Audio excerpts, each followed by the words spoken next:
Castillon Confidential by Albert Castillon.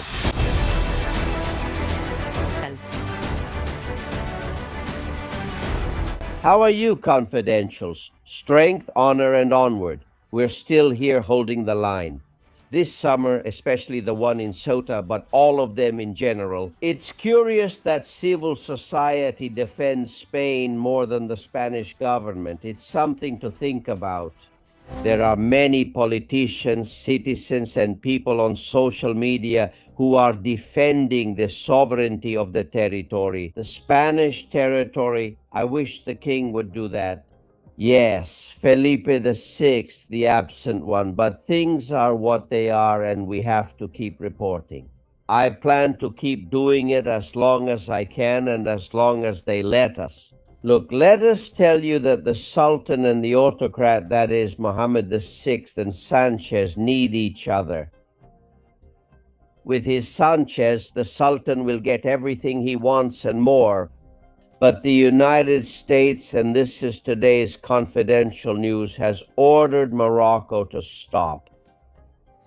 Mohammed VI and the government of Morocco have received a message from the United States, from Donald Trump.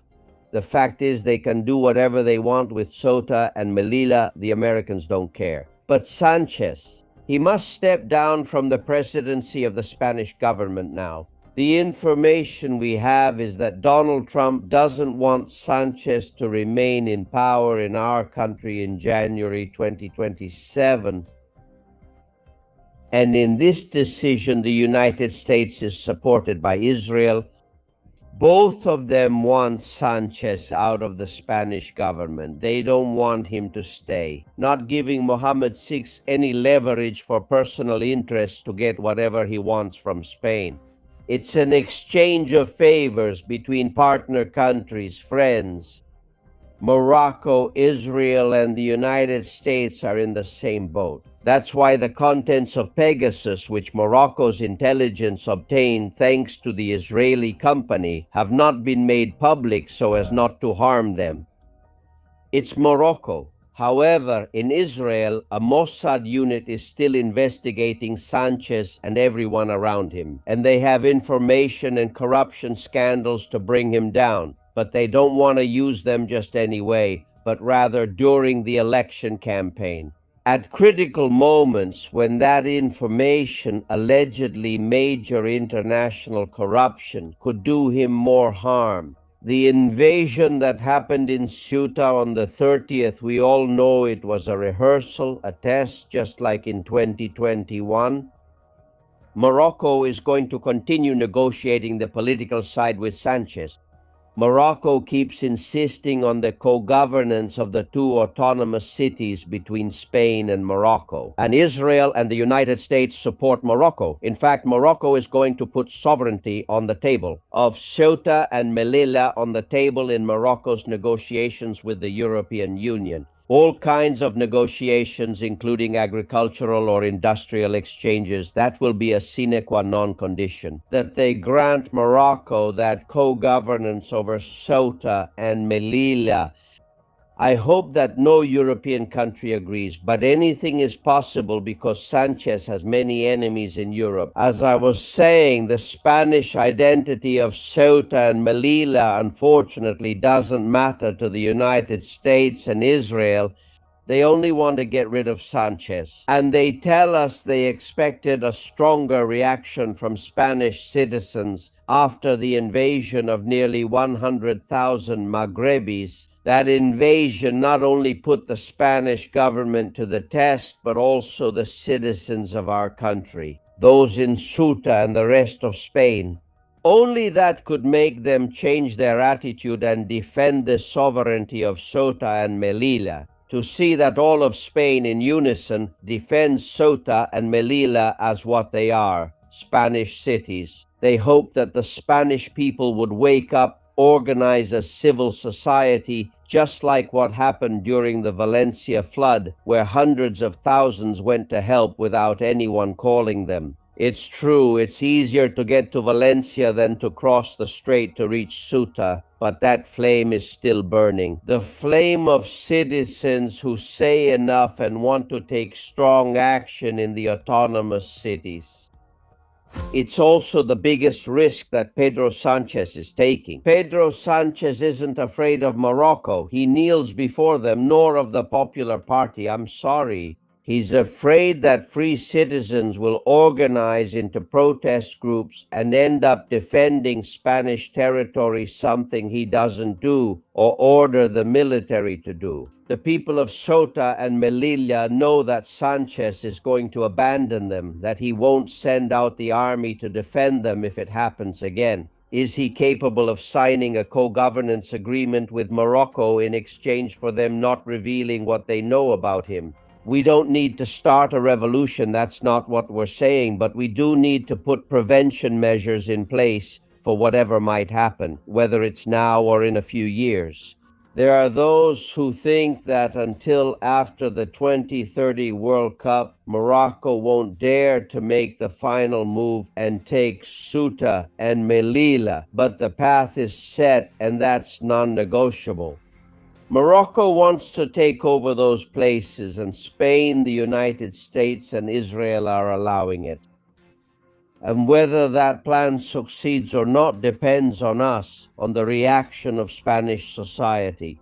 Right now it's on vacation, kind of numb, but it's capable of waking up starting in September. If this kind of harassment that undermines our country's sovereignty continues, we'll let you know. Welcome.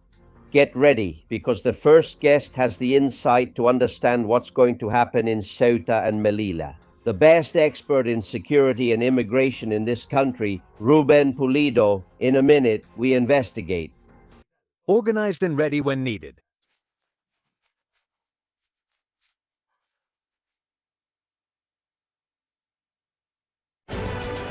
Castillon. Confidential by Albert Castillon.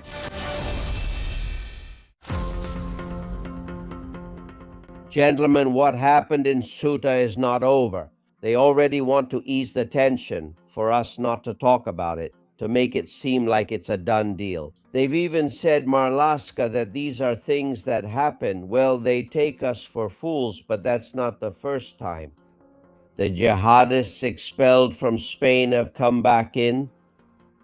At least 10 have been located by the police. Through security cameras and social media, they were removed from Spain. They were sent back to Morocco and have come back into Spanish territory. And do you know what's worse? That immigrants are already being transferred from Ceuta to mainland Spain to Andalusia. We have the enemy at home again, the man who knows the most about security and immigration. Ruben Pulido, how are you, my friend? How's it going? Hello, Alvar. Well, it's a pleasure to be here with you. The pleasure is mine. They say there are 10 and they want to detain them, but not just jihadists. Some of the 1,000 or so you were telling me about must have come in. They granted amnesty the day of the invasion, right? Well, there will be all kinds of people there. Look, keep in mind that when there's a voluntary return and a large number of people come back voluntarily, and there are about 10% of all those who came in, which I'm told is roughly the current proportion.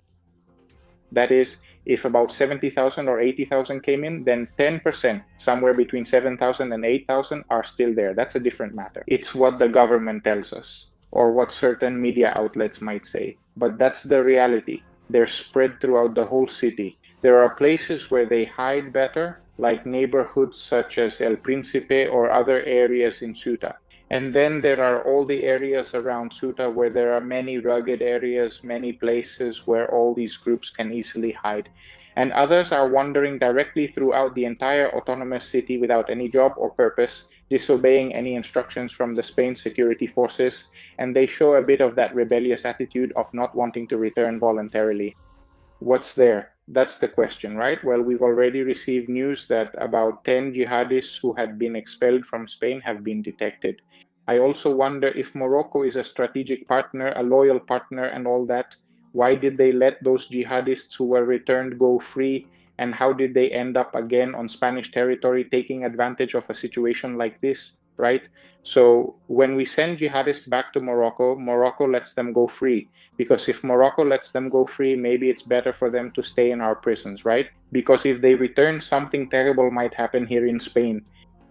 And that's the situation we have. And I said it from the beginning that right now we are obligated to identify all those individuals, because those individuals could be a major threat. Here's an example. Because a scenario like this is a vector for Islamist infiltration and military infiltration, there will also be Moroccan military personnel. There will also be intelligence agents on the ground, and we have no idea. The situation requires specialized units, which we have in Spain. Units capable of carrying out discrete and urgent screening of that entire population and to identify anyone who could pose a threat. And we have, backed by the immigration law, some detention centers for foreigners. I have also insisted on this.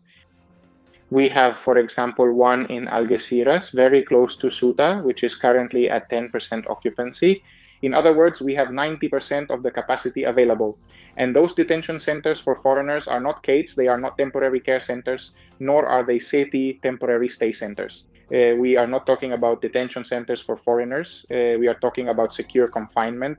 Ultimately, we are talking about police surveillance and a 60-day window. That is what the immigration law currently offers us, to identify those individuals, to assess whether they pose a threat or not, and to prepare their return and deportation files. And if we need more detention centers for foreigners, that can also be done by royal decree.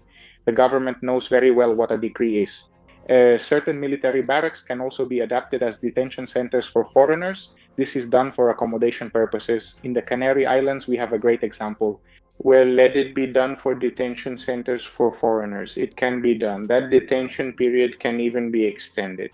And we can easily go from 60 days with a reform to 120 days when some relatives, when people in the country of origin see that their fellow countrymen, their relatives, ultimately those Moroccans, spend more than 100 days under strict control, under police surveillance, subjected to police interviews. Of course, complying with all human rights in detention centers for foreigners. Human rights are not violated no matter what some humanitarian organizations say. The thing is, it's under strict control. We've gotten used to reception centers. Entry, exit, I take a walk, I get lost, I don't know where it is. But in the end, our immigration laws say that detention centers for foreigners should be used. And that's what we have to resort to, because the other is an exceptional and temporary solution, and we are turning the exception into the rule. And what is ordinary, what is in our immigration law, we are abandoning it. Because there are a number of humanitarian organizations that tell us that in those detention centers, people are in inhumane conditions. Well, what they are is under strict control. Look, they have entered Spain illegally. What do you expect? We have to identify you. We have to know who you are. We have to know if you pose a threat. So with all those people who remain there right now, we have to carry out a massive identification process. Identification and screening of that urban population urgently, to avoid any kind of scenario in the future that could pose a threat to our national security, because then a few months will go by. This will move somewhere else. Things will happen, and we will ask ourselves, why is this happening? We will ask ourselves, why is this year ending with more than 100 people arrested for jihadist terrorism? That's my perspective for this year. So why? Well, because we allow scenarios like this to happen. Absolutely. It's shocking to hear the government lying to us. For example, when Sánchez said that this is the result of the Supreme Court's ruling, which said that someone who comes in swimming can't be sent back immediately. Those were the messages for the first invasion, the one on July 30th. They were prior to the Supreme Court's ruling. And now those messages on social media are pointing to the 15th of this month. And it's true that there's a campaign on social media. It's true. It's clear that Morocco could be behind it. Provoking that campaign for the 15th, do you believe it? Do you think another invasion will happen on the 15th? Well, there is a call for mobilization, and that's as real as all those posts, right? But we have to be very alert, because it's too obvious. I mean, these are messages that are way too open. If you monitor open sources, normally you have to search more to find certain information. And with this, you almost just run into it, right? When you start doing any kind of search. So everything is very obvious there. But of course, we can't underestimate a call of that nature either. I mean, we can't treat that as a simulation. We are obligated to act. Whether it's a simulated scenario to assess our ability to respond or something that could actually happen. Why? Because that's exactly what Moroccan intelligence might be doing. That's precisely it. They're putting us in the spotlight, a call like this, to see how Spain reacts. But not only to see how Spain acts at the police level, but also to see how Spain acts at the intelligence level and to see how Spanish society reacts in the face of a possible event like this. So we are obligated to act. One way or another, we are obligated. Because if we don't go and it turns out to be true, then we're going to be in for an unpleasant surprise. And if we go and it turns out to be true, we have a tremendous opportunity to show the whole world how Spain acts in the face of this kind of threat, which I have also mentioned on many occasions. Right now, all the international attention is on Ceuta. We have a huge opportunity to show decisive action, to show strength, and to show the world what Spain can do, what it can become, or what it has set out to do from this moment on regarding illegal immigration.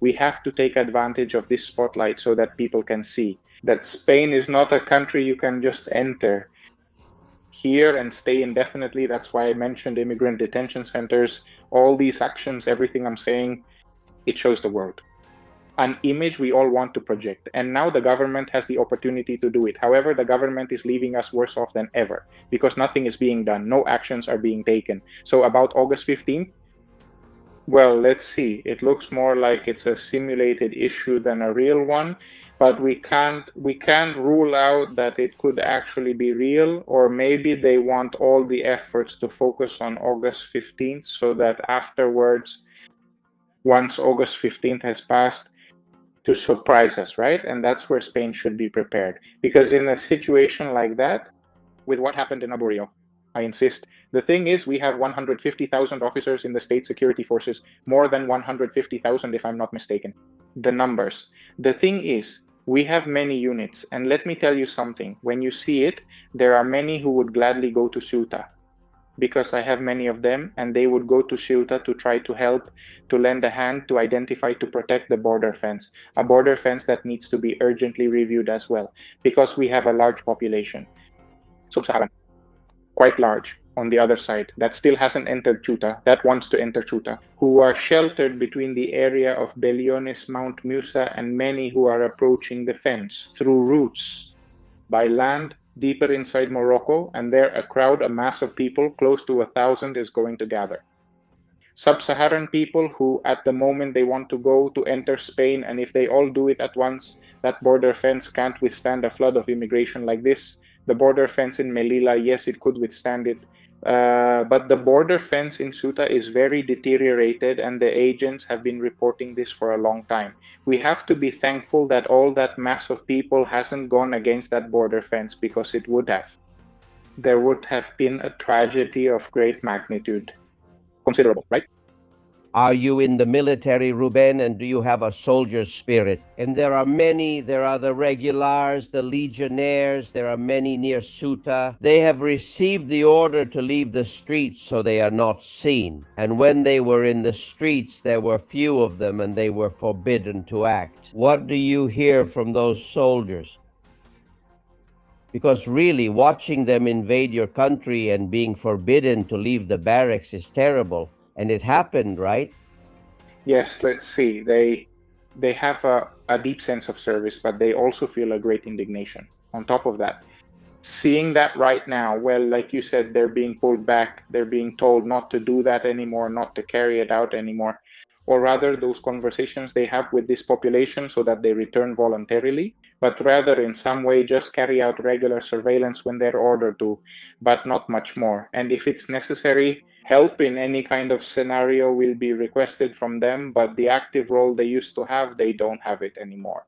Now they are more just waiting for orders, because the order that overrides all others is the order not to intervene and the order to withdraw.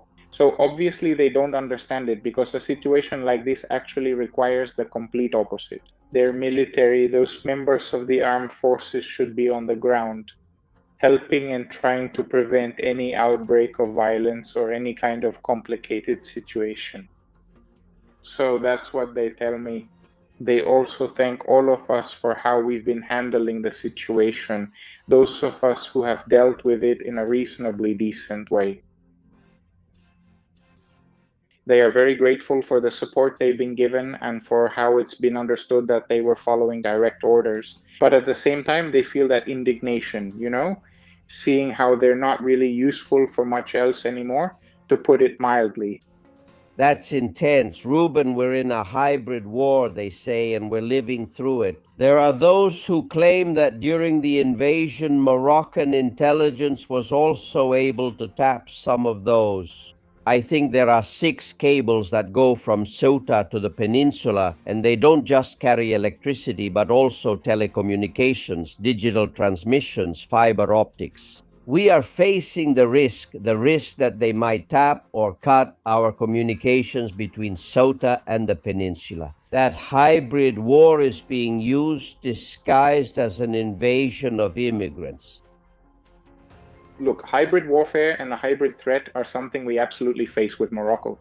A country that tries to interfere in another country's elections, as Morocco has done with Spain, with pro-Moroccan forces in Ceuta and Melilla, with that electoral fraud that was also active in the autonomous cities until not long ago. A country that launches cyber espionage operations against another country, right? Like Morocco does with Spain, using Pegasus with strange flights by Moroccan aircraft in Spanish airspace. People don't see it, but for those of us who understand these circumstances, those flights don't go unnoticed. A country that constantly uses immigration as a weapon, where immigrants are the ammunition. All of this whole scenario I'm describing to you, is the context for a hybrid threat and a hybrid attack. And without a doubt, look, in this mass of people, obviously there's a large group not only of intelligence agents, but also Moroccan soldiers who will have a specific mission and a specific duty. Within all that mass of people who haven't returned voluntarily, without a doubt, there could be those intelligence agents and those soldiers. Assessing numerous vulnerabilities from the military side, vulnerabilities at the police, territorial, and military levels, and even considering any kind of political response. More local, more in the Ceuta area. And then those intelligence agents could be gathering a lot of information on the ground, using a chaotic situation to go unnoticed and to assess any situation they want from an intelligence standpoint. They could even be assessing the behavior of our soldiers, the weapons they carry, the type of clothing they wear, the type of vehicles they use. They can do many things that obviously go against our interests. That's why I insist it's so urgent to have specialized units on the ground to try to identify individuals with these characteristics, because those who are trained for this kind of thing manage to go unnoticed.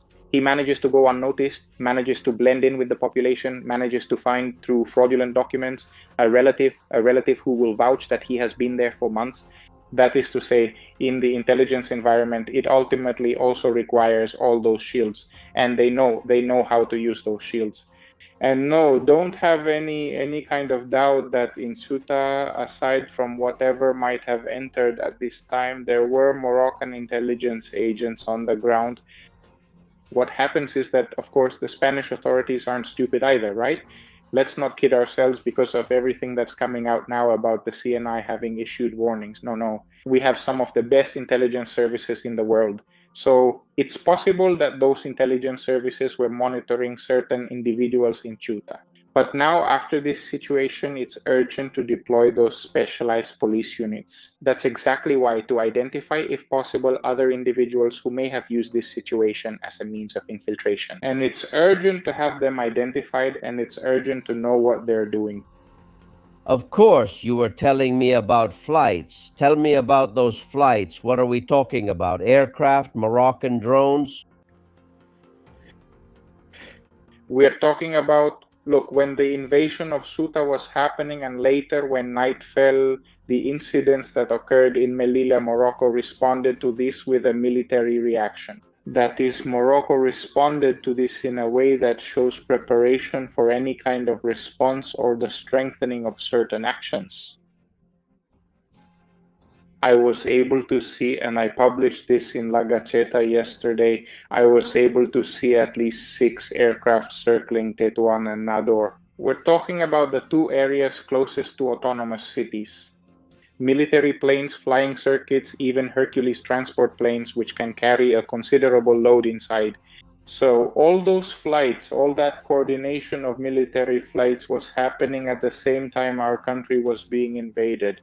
So either there was an operation to support whatever action came later, or there was a preventive action. That is to say, Morocco mobilized large military forces around the autonomous cities, troops and logistics in the surroundings of the autonomous cities, in case Spain had any kind of response to what had happened.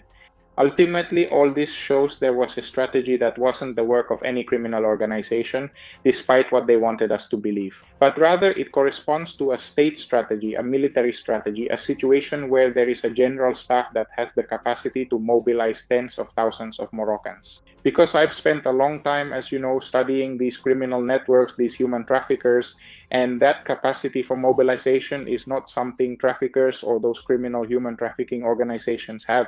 They don't have it. At most, they can mobilize a group of 3,000, 4,000, 5,000 individuals. But moving 60,000 individuals is beyond their reach. They can't do it because obviously they don't have the necessary structure for that. That kind of structure belongs to a state. That structure belongs to the armed forces of a country and the authorities of a country who prepare this strategically so that it happens as it did over Ceuta. And they will try again. Without a doubt, Albert, in 2021, we saw what happened in Ceuta. Then we saw what happened in Melilla. Now this is happening and the situation is escalating. Every day it's worse. Why is the situation worse? Because there is no answer. So if there isn't one, if Morocco doesn't have an answer to this, an answer that matches what Morocco has done, obviously they're going to feel free to do it. Whenever they want, they can carry out the occupation, but well, the full occupation of the autonomous cities, because Spain is allowing it.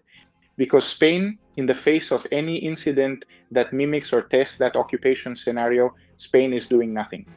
Spain is not militarizing the border. Spain is not improving the logistics of that border. Spain is not sending specialized units. Spain allows them to wander throughout the entire autonomous city. Well, look, if 10% of 60 to 70,000 are staying, imagine a scenario where more than 300,000 enter and that 10% or an even higher number remain in the autonomous city. At that point, we could already call it an invaded city, right? Where there surely won't be any kind of response from this administration and they'll give up the autonomous cities out of fear of any kind of retaliation, which we'll eventually find out about, right? The extent of those possible reprisals. What I also think, and we have to keep this in mind, is that we have a World Cup in 2030, a World Cup where Morocco and Spain are involved.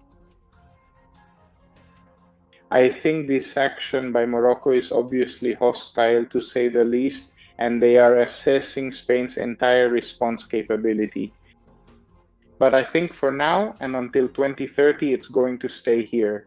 That is, there will now be a political scenario with political pressures, but not territorial pressures. I don't know if I'm making myself clear. I mean, there won't be other episodes of invasion, that's my opinion. But now what there will be is political pressure after what has happened. Political pressure from Morocco to try to have a leading role in that sporting event, a role that puts them above Spain. In terms of management, in terms of the ability to organize that sporting event, in terms of possibly hosting the final of that sporting event, the thing is, what will happen after 2030? So now Spain is obligated until 2030 not to give in to those political pressures, but for Spain to be the one to put political pressure on Morocco. Until now, Morocco has moved the pawn and we have moved the pawn. That is, in this chess game, Morocco has always been the one to make the first move.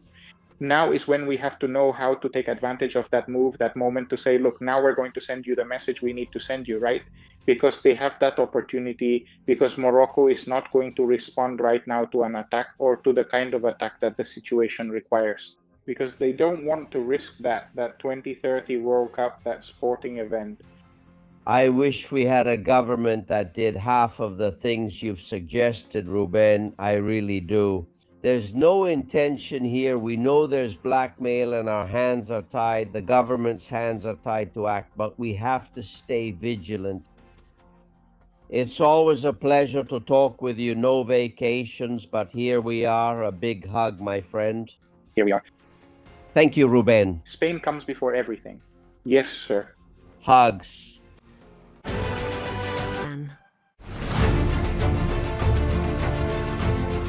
And you can't deny that the enemy is at home. We've said it several times, and especially in the royal household. I can't understand it. It's really hard for me. Look, the day we played the World Cup semi-final against France, you might remember the Queen and Letizia and her daughters Leonore and Sophia dressed up with the French flag. You're seeing it. A very unpleasant mockery. All right. Well, the king and queen hold the reception in Mariben with Queen Sophia, and look how she shows up. She shows up wearing a kaftan, the typical dress from Morocco and other similar places.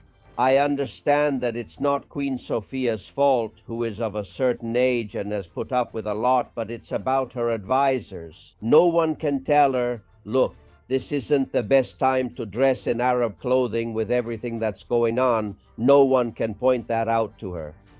Well, it seems not. And she's looking a bit ridiculous, poor woman who deserves all the respect. Maybe perhaps the one who deserves it most in that household. Well, let's see if they learn, please. Let's see if they learn, because it's terrible to see how they drag down the image of the royal family. It already drags itself down on its own, but they help drag it down. And by the way, let Spanish television explain this to me. They're at Tarajal Beach filming scenes in Ceuta, and they tell a boy, stand there and look worried, so we have a beautiful shot with the immigrants far away and you alone in the world. Well, watch how they film the scene.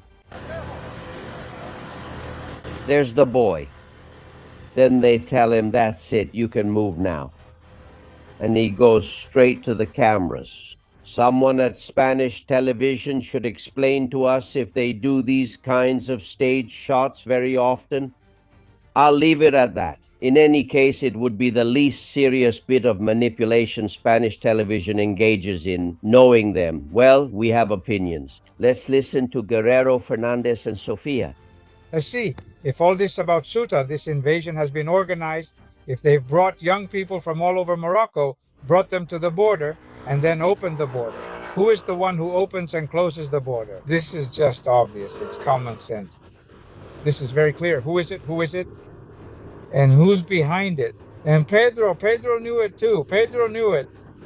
Of course he knew it, since the CNI had already informed Pedro before, and he knew it perfectly well.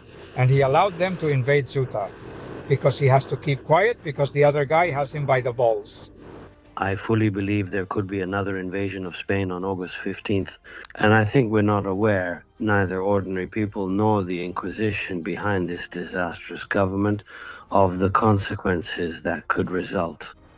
You can't just give up the Sahara like that under any circumstances, and as a lesser evil, we should have offered Sertembrilas, a fact that in reality did not happen. Well, I just wanted to say that later on, don't say publicly that you didn't know, that you weren't warned about the August 15th invasion of the Spanish city of Ceuta, which I hope does not happen. Just as they knew 2 months in advance about the one on July 30th, both the king, Sánchez, and Malasca. And surely those 1,700 criminals, terrorists, and murderers are already on the mainland. They haven't been caught. The only thing they did was open the doors, the borders, the doors to our home, and now send 25 million for unaccompanied migrant minors. I scoff at those unaccompanied migrant minors when there's no money for the Spanish people, and that's our money we have to take to the streets, but without stopping. You're so right, Sophia, and what you're saying is more important than it seems. If in the last amnesty Morocco released 1,700 inmates convicted of various crimes, including jihadists, we have to assume that a large majority of them have come here to avoid going back to prison or staying in Morocco. Well, they're being transferred from Ceuta to Andalusia to the mainland. Look at this image sent to me by Canarias today. It's the transfer of immigrants from Ceuta to Andalusia.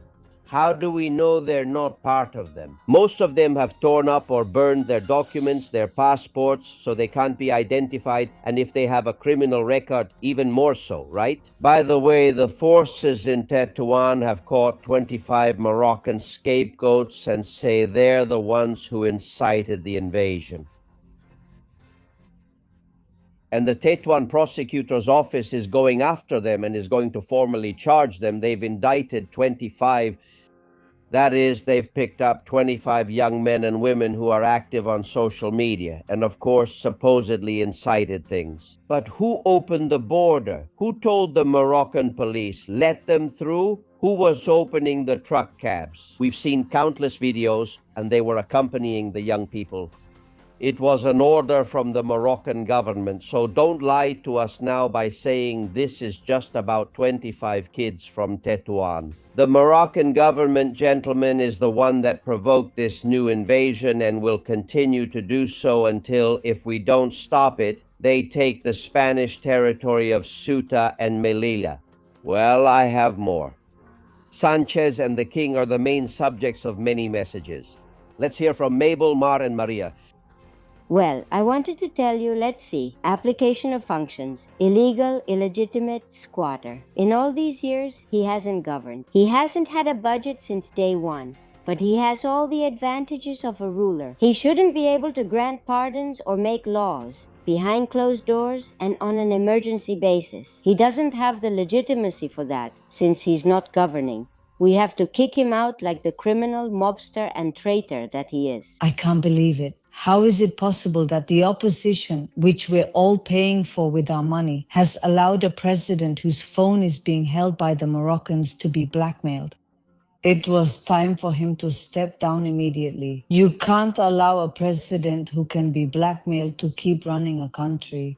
Good morning, Albert in Spain. And well, we appreciate that you're still there, but take a day off sometime because it's going to be a very long year.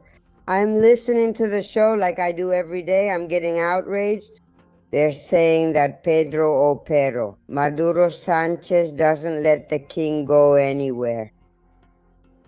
But who is Pero Maduro Sanchez to forbid the king or anyone else from going wherever they want? If that's really the case and the monarch listens to him, then we really have a big problem. I'm a monarchist, but this king is no good. You're not the only one who thinks like you. By the way, I've just received a troubling image from Ceuta. Look at that fire with huge flames. This is the street near the SETI, the immigrant detention center. It looks like they set it on some treetops, and well, it was nothing more than a scare. But this will end up causing someone to get hurt, and God forbid, maybe even a Spanish person to die. Not just the 100, which is already a massacre caused by the Moroccan government and by the Sanchez government for allowing them to drown at sea. Be careful, because these situations are very common. And then in Puerto Banús, in Marbella, someone sent me a surreal image. Take a good look.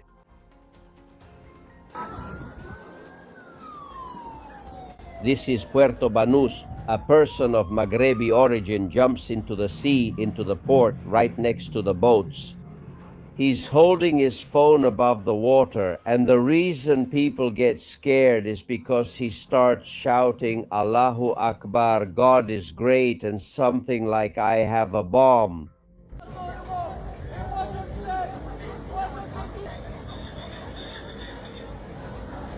The people who were nearby start to evacuate, of course.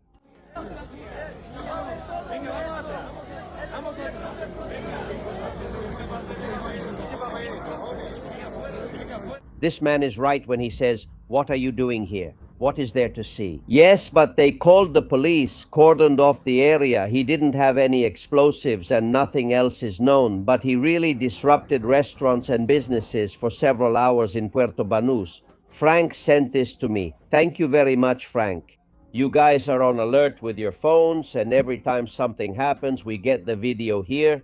And Salvador in Las Palmas de Gran Canaria says something very true. He wanted to go to those gatherings at 8 in the evening in front of the Moroccan consulate or embassy, and there were only 2 people.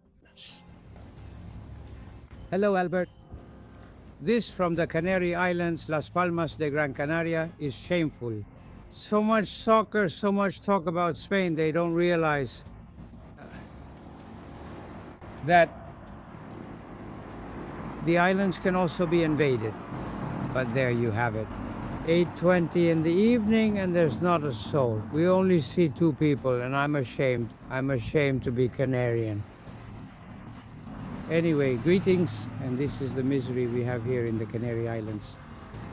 Thank you, Salvador, but don't get discouraged. Getting people together is extremely difficult. You have to do it a month in advance. The local media have to cooperate. It's not easy. Minerva was also at a rally, our friend Minerva, in front of the Moroccan embassy in Madrid. Well, what we're seeing from the invasion is terrible. The people who came in did so without any checks, while those of us who went to protest at the Moroccan embassy, well, they didn't even let us get close because of the fences with chains and locks. Well, those of us who were there, they were frisking us, some of us asking questions. A national police officer asked me if I was carrying anything under my clothes, and I said, well, imagine what I have under my clothes if you want to see it. I mean, they were asking for IDs from all kinds of people, young and old. It's a shame. Thank you, Minerva, for taking action. I like people who do that. Listen, even if you're alone, if it needs to be done, you do it, even if you're alone. And Concha sends me, later we'll go to the newsroom, but Concha sends me a tweet from Javi. Look, this is embarrassing. This is the airport in Tuscany, Italy. All the Europeans go one way and you go through the usual airport security measures. They stamp you and that's it. But there's a map there with the Spanish flag and they say Spaniards this way. They know that in Italy, Spaniards are no longer in the Schengen area, and they do it to prevent any of those who invaded Ceuta from ending up in Italy and causing some kind of disturbance or jihadist attack or whatever. I think what Giorgia Meloni is doing is very good, although later, well, Meloni is about to legalize 400,000 people all at once. But as a country, it embarrasses me that they make us go through another line, right? Through another area like outcasts. The newsroom latest messages. Susana Gas, tell us. Here we are, Albert, in the Castillon Confidential newsroom, as always, receiving messages and opinions from all the insiders around the world. Take Juan, for example, who writes to us, Albert, from Ceuta. It's very interesting. He says, I'm Juan, I live in Ceuta, and I'm from Ceuta.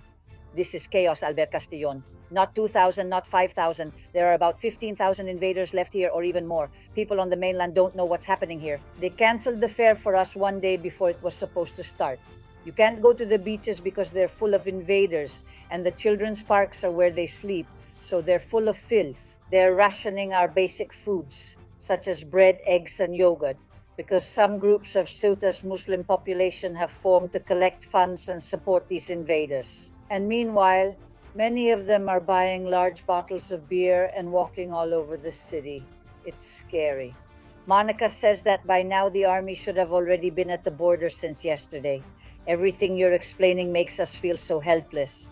Francesca says it's shameful that our leaders are on vacation when our entire national security is at risk. Thank you to Albert and the team for being so brave. On the other hand, on X, MXM says, don't worry because the king is going to fix everything. Surely he'll fix everything from the regattas in Mallorca. Don't be afraid. Luis says that the Moroccans have shown here that they have all of Spain completely under their control, that they can come in, and that's the proof. They can arrive and leave as needed, and those who remain, stay. There is assigned work to complete. And then there are also the criminals, which is just absurd. We are helpless, Mr. Castillon, with Sánchez taking salt baths, Marlaska, who doesn't know where he is, and Margarita Robles, whose days are numbered. And we are suffering. Isabel also says that what's happening in Spain is a shame, but a real shame. I've seen it, and it's been a long time since I've seen anything like this. I'm about to turn 72, and what I'm seeing scares me. And this man has brought us, in this case Pedro Sánchez, the worst of the worst he could bring. Misery for everyone. Santiago says we'll have to ask Poland for help. Over there, they know what to do. They've spent many years guarding their borders with Polish soldiers and civilians who are aware of the situation. And on the other hand, and lastly, Leon from Ceuta also says thanks to Castillon for the interview you had with the CNI agent. Many criticized him, but it's very real. Few have dared to speak the way this agent does, and what it could even cost him, including his job. Albert Castillon also deserves recognition for his bravery and strong support for everyone from Ceuta, myself included.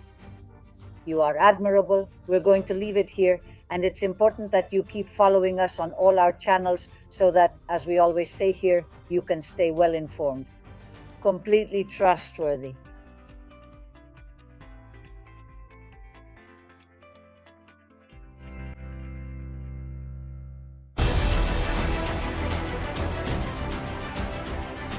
Look, out of everything you send me with sarcasm, humor, and good ideas, today there's a perfect video. Letizia Ortiz and the king at the palace. Private conversation.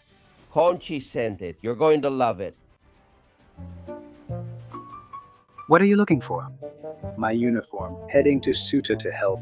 Come on, don't be ridiculous. Why are you saying that to me? You know, if Pedro hasn't told you to go, you don't. As usual, we'll go when everything is over. I'm already fed up with doing nothing for the Spaniards. At least they liked my father, despite his issues. At least they liked my father, despite his issues. Letizia's line about pretending you're really affected and then going once it's all over. This time, when everything is over, he won't go either. He never has. Neither he nor anyone from the royal family. And for the record, Fernando San Agustin said this 24 hours ago. Not with the PSOE government, nor with the PP government. They always considered it an unnecessary nuisance. Honestly, being from Ceuta, being from Melilla, and being a monarchist is very difficult. Very difficult. Well, gentlemen, Saku, Sánchez, Marlaska, and Oscar Puente want to pacify the invaders. Take a look. If it were up to me, you would all stay. But now is not the right time. Besides, I'm starting my vacation. Please. Turn around and go back to your country of origin.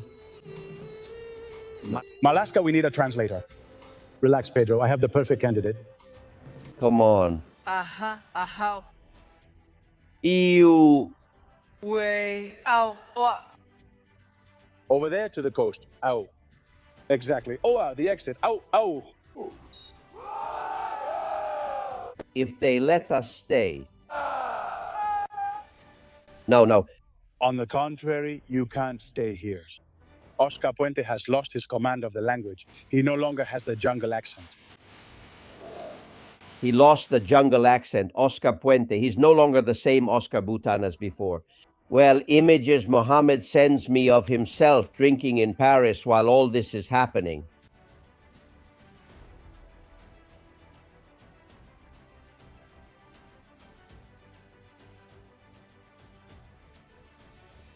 Oh, he looks so happy. I have a lot from Mohammed. There's a really funny one, this picture where he's on top of the buoy, right? That ridiculous buoy that's half sunk, and Sanchez put it there. Well, there they all are, celebrating, having fun, ha ha, hee hee, as if nothing was happening.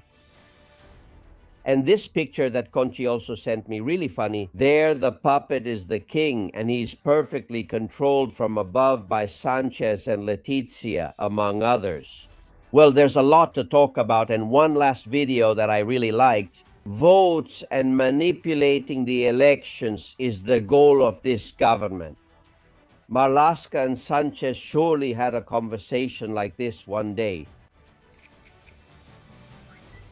They are focused on the ballot box. Little Marlaska, how are we doing with the votes? Very well, Pedro. 1,100,000 from the Special Regularization Program. An estimated 1,800,000 from Family Reunification. 2,400,000 from the Grandchildren Law. 200,000 from initiatives regarding the Sahara. And minors who are actually adults from Morocco in Ceuta.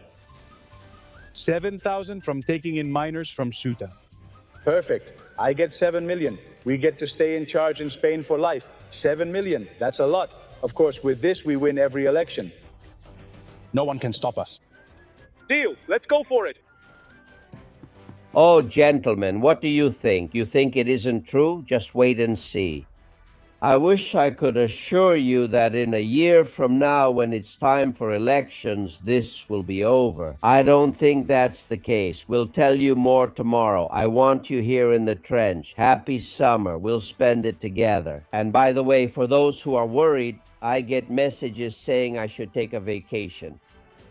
We're recording a series of interviews so we can have a day off next week, but we'll be here every day. Another thing is that these will be original shows, not reruns, but pre-recorded. But we'll be here every day, don't forget. See you tomorrow, and thank you. Tú eres confidencial, yo soy confidencial. Todos confidenciales. All confidential, but shh, only for open minds and for people who are alert.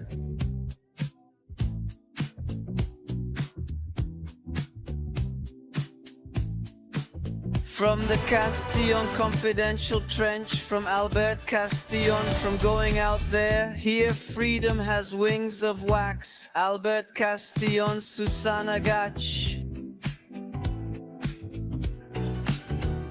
Your girl Castillon and others, thank you very much.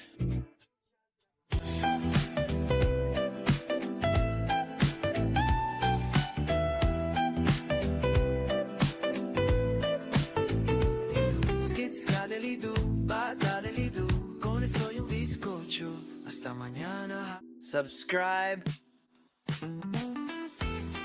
Castillon Confidential by Albert Castillon.